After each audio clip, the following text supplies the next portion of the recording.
Assalamualaikum warahmatullahi wabarakatuh. Saya Randa Mirpasya dengan NIM 2210105. Di sini saya akan melakukan presentasi case 4, yaitu distosia di blok RPS ini.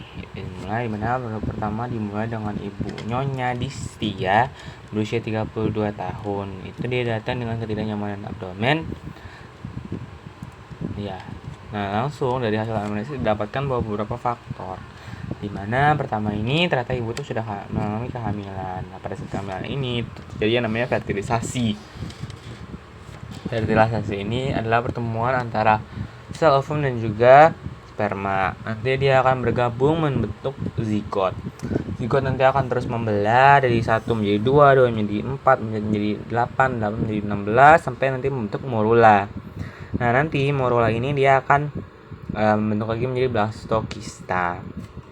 Nah, blastokista ini yang terdiri atas inner cell mass dan juga outer cell mass, di mana dia nanti akan melakukan implantasi di endometrium. Jadi dia akan menggunakan enzim yang akan proteolitik yang akan menghancurkan endometrium gitu. Jadi dia masuk gitu. Nah, ada inner cell mass dan juga outer cell mass. Di inner cell mass ini dia akan membentuk menjadi perkembangan dari embrio, karena dia akan membentuk embrioblast. Nah, embrioblast ini akan terjadilah perkembangan dari embrio. Jadi, kemudian nanti akan berkembang hingga ke minggu ke-34. Nah, di minggu ke-34 pada saat pasien ini didapatkan bahwa dia bayinya bergerak dalam uterus, DJ-nya 144 sampai 152, perkiraan BB-nya 2200, bisa 2200 sampai 300 atau lebih kurang 300. Dengan plasentanya berada di anterior dan tidak menutupi janin, jadi tidak ada plasenta previa gitu. Lalu amniotic fluidnya 12 cm. Nah, ini merupakan usia kehamilan 34 hingga 36 minggu. Nah, ini kan sudah besar ya, jadi dia bisa menyebabkan peregangan dari uterus. Yang nanti akan ada peregangan, dia itu bisa meningkatkan reseptor oksitosin di myometrium. Jadi dia lebih sensitif terhadap oksitosin untuk memicu adanya kontraksi. Nah, lalu tadi ada blastokista, ada outer cell mass. Nah, outer cell mass itu atau trophoblast itu bisa ada diferensiasi, jadi ada cytotrophoblast dan juga syncytiotrophoblast. Nanti syncytiotrophoblast dan cytotrophoblast nanti lama-kelamaan akan berkembang akhirnya membentuk placenta.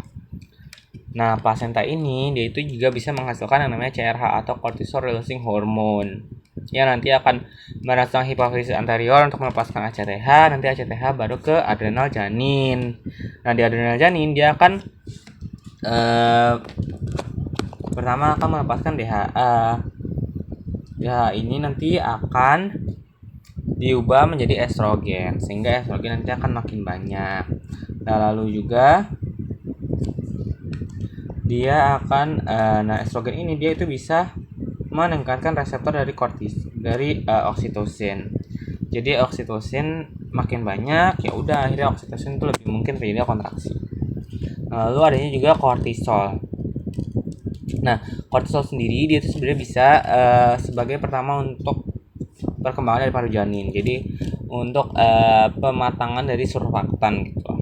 Namun pada usia 34 minggu dia itu pematangannya belum sempurna. Nanti akan dilakukan tata laksana juga. Nah, lalu di kortisol ini dia juga bisa menghasilkan memicu regulasi dari NF-kappa beta yang nanti akan meningkatkan interleukin 8 juga prostaglandin ini untuk meningkatkan reseptor oksitosin. Jadi regulasi NF-kappa beta ini akan meningkatkan reseptor oksitosin yang akan memicu kontraksi. Jadi ada banyak caranya. Jadi dia bisa memicu kontraksi. Namun pada pasien ini kontraksinya tidak adekuat. Jadi kontraksinya tidak adekuat. Nah, lalu lanjut ke riwayat. Nah, ternyata pasien ini memiliki yang namanya uterus arcuatus, di mana merupakan anomali atau kelainan anatomi yang menyebabkan faktor resiko dari pasien tersebut. Pertama, bisa meningkatkan resiko juga ada risiko abortus karena dia sudah pernah mengalami abortus spontan di kehamilan pertama, jadi kurang dari 10 minggu. Nah, lalu ada kelahiran preterm juga karena adanya arcuatus itu dia di dinding dalamnya itu dia lebih melengkung, jadi lebih sedikit lah ruangannya. Jadi bisa juga menyebabkan peregangan dari uterus yang berlebih, akhirnya menyebabkan peningkatan tadi oksitosin makin banyak. Dia bisa menyebabkan kelahiran preterm. Ditambah dengan dia tuh pernah kelahiran preterm dan juga breech presentation di kehamilan keduanya. yang akhirnya akan menemukan pada pasien tuh kehamilan kedua dari riwayat seksual cesarean karena untuk mengeluarkan kehamilan kedua ini. Nah, karena ada seksual cesarean itu dari jaringan parut. Nah, pada jaringan parut kan jadi ada yang ini udah menjadi jaringan parut, jadi sudah tidak ada ototnya, akhirnya terjadilah gangguan koordinasi dari kontraksi. Inilah mungkin menyebabkan tadi kontraksinya itu menjadi tidak adekuat karena adanya gangguan koordinasi dari kontraksi ini. Lalu ada juga risiko malpresentasi, dimana pada pasien ini sudah dilakukan pemeriksaan fisik, ternyata di Leopoldnya dia presentasi kepala, jadi di yang atas tuh presentasi kepala, Leopold 2 nya itu di punggungnya di bagian kanan, dengan presentasi bokongnya tuh di bawah dengan konvergen berarti belum masuk ke PHP nya. Makanya karena dia udah pernah mengalami bridge presentation juga, jadi di kehamilan sekarang ternyata dia juga mengalami bridge presentation. Akibatnya karena kontraksi yang tidak adekuat dan dengan ada gangguan kontraksi juga, akhirnya dan bridge position akhirnya menyebabkan persalinan sulit dan terhambat. Nah, karena persalinan sulit dan terhambat ini menyebabkan pada pasien itu adanya partus prematurus imminens. Jadi adanya risiko terjadinya partus prematurus atau kelahiran preterm. Dan juga ada risiko distosia, jadi kelahirannya susah gitu, sulit untuk terjadi persalinan. Nah, makanya nanti akan dilakukan tata laksana terlebih dahulu. Kalau tata laksana sudah dilakukan, nanti untuk dikasih obat, langsung menuju ke usia ke 37 dan 38. Jadi sudah beberapa minggu datang kembali. Di sini sudah 38, dilihat ternyata hormonnya juga meningkat karena dia udah mau memasuki minggu mau persalinan gitu, dimana akan ada peningkatan dari relaksin dan juga estrogen. Nah, relaksin ini dia digunakan untuk merelaksasi dari serviksnya, jadi dia lebih siap untuk kehamilan. Lalu ada estrogen juga, dia bisa meningkatkan, pertama ada prostaglandin lokal, jadi adanya yang berperan dalam penipisan dan juga pelunakan dari serviks. Jadi karena ada relaksin juga prostaglandin akan menyebabkan pelunakan dan juga penipisan serviks.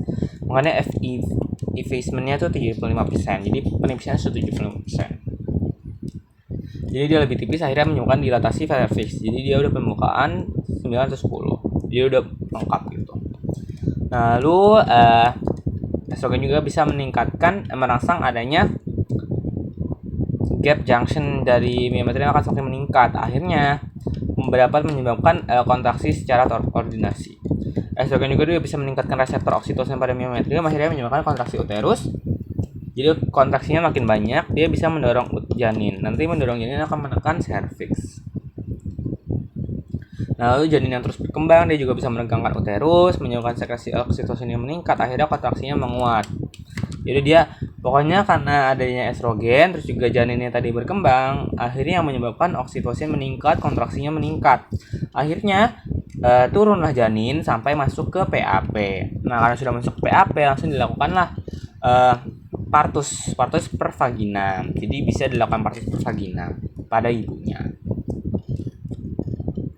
Nah, setelah dilakukan partus per vagina, sudah lahirlah ini bayinya. Nah, langsung pada 2 minggu postpartum itu datang lagi, dia ternyata adanya karena di 2 minggu postpartum itu estrogen dan progesteron sudah menurun karena korpus uterumnya sudah tidak ada, akhirnya menyebabkan disintegrasi dari endometrium. Jadi endometrium itu akan lebih meluruh juga, yang akan menghasilkan vagina atau lochia alba yang akan keluar 3-6 minggu setelah persalinan. Nah, lalu ternyata kan 2 minggu postpartum dia sudah menyusui. Namun dia datang tuh karena keluhannya menyusuinya sakit lah ya. Nah, dimana ternyata dia tuh memiliki salah teknik. Jadi teknik yang benar itu harus memegangnya harus benar, dan juga posisi dari bayinya juga pelekatannya harus benar. Dimana ada amubida atau areolanya tuh tampak lebih banyak di bagian atas. Dimana mulut bayi juga harus terbuka lebar, bibirnya juga sudah membuka keluar, dan dagunya menempel payudara ibu.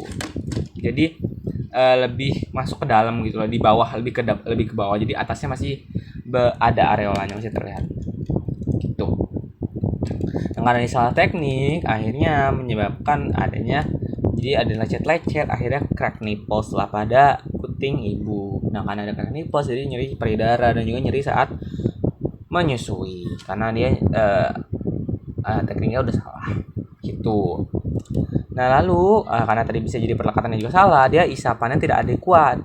Karena isapannya tidak adekuat, jadi ASI yang keluar tuh tidak optimal, menyebabkan ASI nggak keluar sebanyak yang benar, akhirnya menyebabkan penumpukan ASI di payudara. Payudara akhirnya makin membengkak karena nggak dikeluarin ASI-nya. ASI-nya kan diproduksi terus, tapi kok nggak dikeluarin, akhirnya menyebabkan pembengkakan.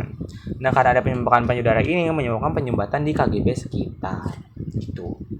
Nah lalu menyusui juga dia bisa menstimulasi oksitosin untuk kontraksi uterus juga. Jadi oksitosin itu sebenarnya bukan hanya untuk kontraksi uterus dan juga untuk pengeluaran dari ASI. Jadi dua kali, jadi dua-duanya kan. Karena ada itulah hanya kontraksi uterus. Jadi makanya saat dia menyusui keraslah nyeri perut dan juga kram. Mungkin itu saja yang saya sampaikan. Terima kasih.